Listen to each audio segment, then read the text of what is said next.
की राज्य सरकारने अनेक गोष्टी जाहीर केल्या. त्याची अंमलबजावणी झाली सरकार असायचं नाही करायचं.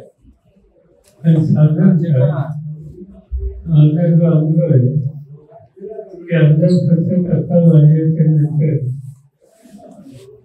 लगेच 8 दिवसामध्ये नवीन सुधारणा मागणी म्हणजे आमदार पुस्तकाच्या बाहेर अधिक वाढलेली रक्कम ही मागावी लागते किंवा मागणीची भूमिका सरकार घेते आणि त्याच्यामध्ये या सगळ्या योजना आहेत.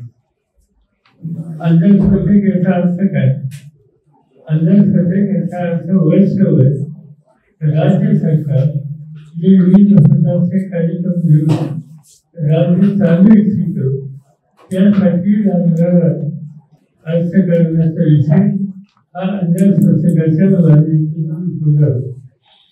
आपण कोरोना मागण्या सुद्धा घेतो, पण साधारणतः अंदाज पुस्तक एकदा वाढल्याच्या नंतर वर्ग झाल्याच्या नंतर 5-6 महिन्यांनी आणखी काही नवीन गोष्टी करण्याच्या असतात तो सुरवणी मागण्या ही करण्याची पद्धत आहे. इथे काय झाले की अंदाज पुस्तक वाढलं आणि 8 दिवसात सुरवणी मागण्या आणि सुरवणी मागण्या ठरवण्याचा हा कालावधी हा अतिशय कमी आहे. ठीक आहे, सरकार त्याचं मागणं काही म्हणणार नाही, ज्या मागण्या या कार्यक्रमाच्यासाठी आपण करतो त्या कार्यक्रमाची एकत्र लागणारी नफाची गरज आणि शासनाकडे आता असलेली निधी त्याच्यामध्ये जर प्रचंड अंतर असेल तर त्याची अंमलबजावणी किती होईल हे सांगता येत नाही. अनेक गोष्टी त्यांनी जाहीर केल्या. मुलींचं वचन शिक्षण हे सगळं मोफत केलं, चांगली गोष्ट आहे.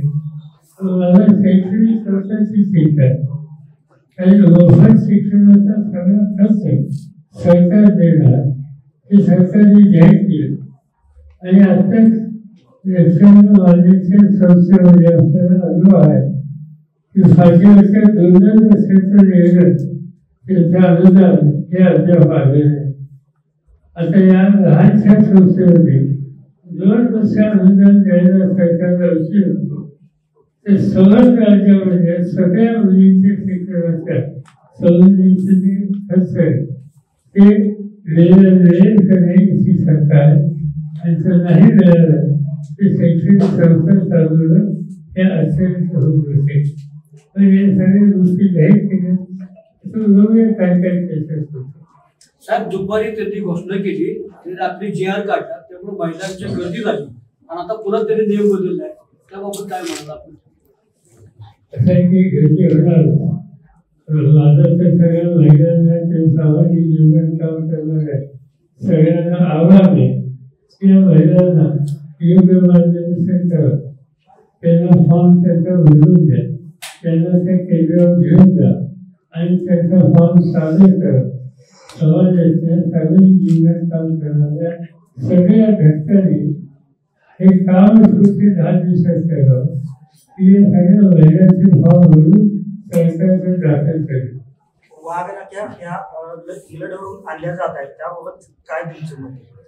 वाघनख्या जी आहे ती ओरिजिनल नाही असं त्याच्यावर वाद सुरू आहे. सांगितलं असं आहे की इंग्रजी सावध घेतलं इतिहासाचं ज्ञान मला पैसा आहे आणि ते अन्यायस्वय त्यांचं योगदान आहे आणि त्याच्यात त्यांचं वचन जे काही केलं आहे आणि त्यामुळे त्याचं जाणकार असं जे मत आहे हे मत एकदम दुर्लक्षित करू. तुतारीबाबत आपण निवडणूक आयोगाकडे हे केलेलं आहे. आपल्या प्रिन्स हॉटेलमध्ये मी सांगितलं की तुतारी अपक्षांची आहे आणि त्याबाबत तुतारी चिन्ह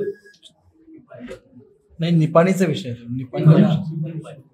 तुतारी आणि निपाणी दोन्ही एकत्र असल्यामुळे आपण ते निवडणूक आयोगाकडे तुम्ही तक्रार केलेली आहे.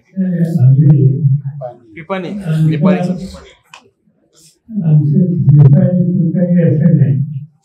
तुतारी वाजवणारा माणूस ही आमची खोली.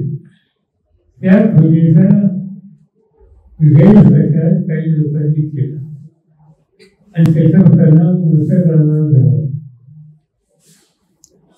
आता उदाहरणार्थ नाशिक जिल्ह्यामध्ये एक आदिवासी सीट, त्या ठिकाणी आदिवासी मध्ये काम करणारे आदिवासी समाजाचे भोसले सर म्हणून आमच्या पक्षाचे गव्हर्नर असते, ते निवडून आले. पण त्यांना एकत्र बसवण्यासाठी त्याची 1,00,000 मतं वाढली. यांनी सुचवली या गोष्टीवर माझ्या गोष्टी 7ची जागा आहे, तिच्यामध्ये सुद्धा असा प्रकार झाला. वीज योजना आमच्या अवधीला निवडून आला, तर त्याची 55,000 आसपास होतं. या पिसारी या गैरसमज आणि म्हणून आम्ही इलेक्शन परीक्षेच्या केलं आणि सोशल कोर्टामध्ये गेलेलो होतो. त्याची काल तारीख होती. आणखी 2-3 विषय होते. एक राष्ट्रवादी काँग्रेस पक्ष हा गावी लोकांनी सामील केला. नंतर हा पक्ष घेऊन आमच्याकडे काही सहकारी गेली आणि निवडणूक आयोगाने त्यांना मान्यता दिली आणि त्यावर पक्ष या सगळ्या गोष्टी आमच्या हातातून गेल्या.